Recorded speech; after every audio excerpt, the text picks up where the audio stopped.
actually count the sweet potatoes as a starch and not like a free half your plate vegetable.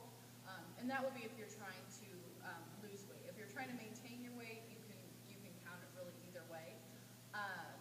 However, even though they're starchy, research has shown that they can really help control blood sugar levels. So if you have diabetes or you're having high glucose, sweet potatoes are definitely an important thing to add. And then the vitamin A in the sweet potatoes too helps with heart disease and keeping our skin healthy. So both of them are excellent, wonderful additions to our diet. And then the stew, just to mention, because it's a more unique food, the stew has millet in it.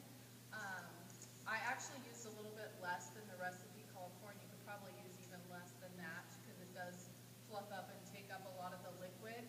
But millet's a whole grain. It's very inexpensive. I use it in place of quinoa a lot because quinoa has become so trendy, but it's also become very expensive.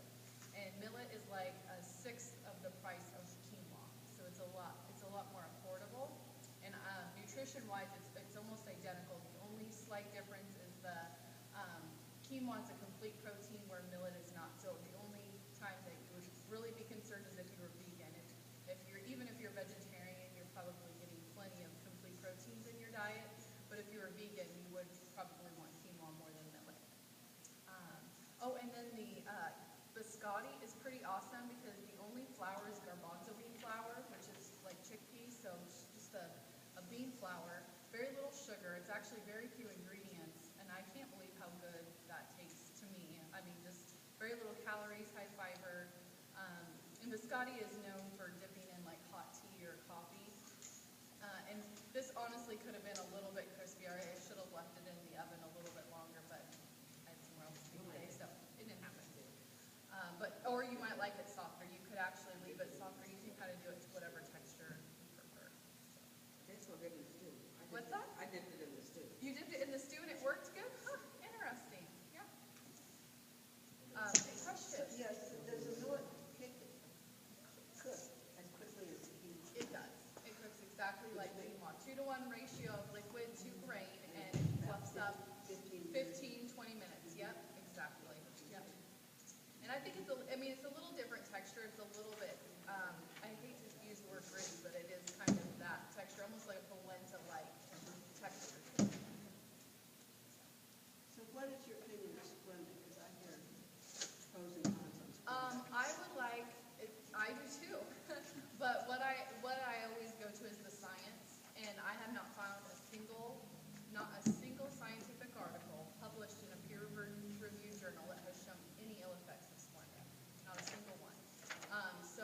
And there are dietitians even that I've challenged. I said, show me the science that backs up this claim that Splenda is evil, and I will support it. I mean, because that's what I'm a scientist. I need to see the research. So I think the thing a lot of people have problems with Splenda is it's created in a lab, so it's not naturally occurring, and that bothers people. And that's okay. If it bothers you, there's no health benefits to including it. It's just if you can reduce your sugar intake by including it, then there's something to be gained there. I personally like stevia because I like the way it tastes better, but that's just my personal opinion. You can't bake with stevia though, so in baking Splenda would be superior. Any other questions? What is Evo? Oh, thanks. It's extra virgin olive oil, just an abbreviation. So, yeah, I keep meaning to take that off there and just before we're so people know. Any other questions? Okay, well, just remember, just a couple tips for Thanksgiving. Don't go into the meal starving, because that backfires every time. Eat too much.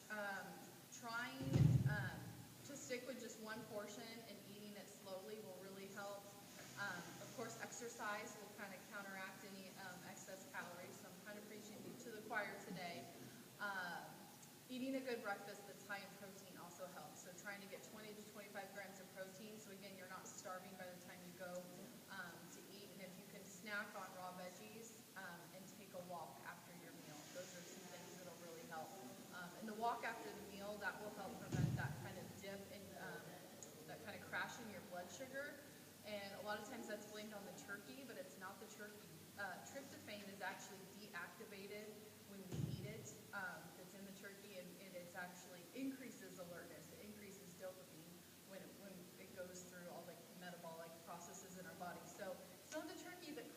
drowsiness. It's the, Stuffing. yeah, it's the carbs.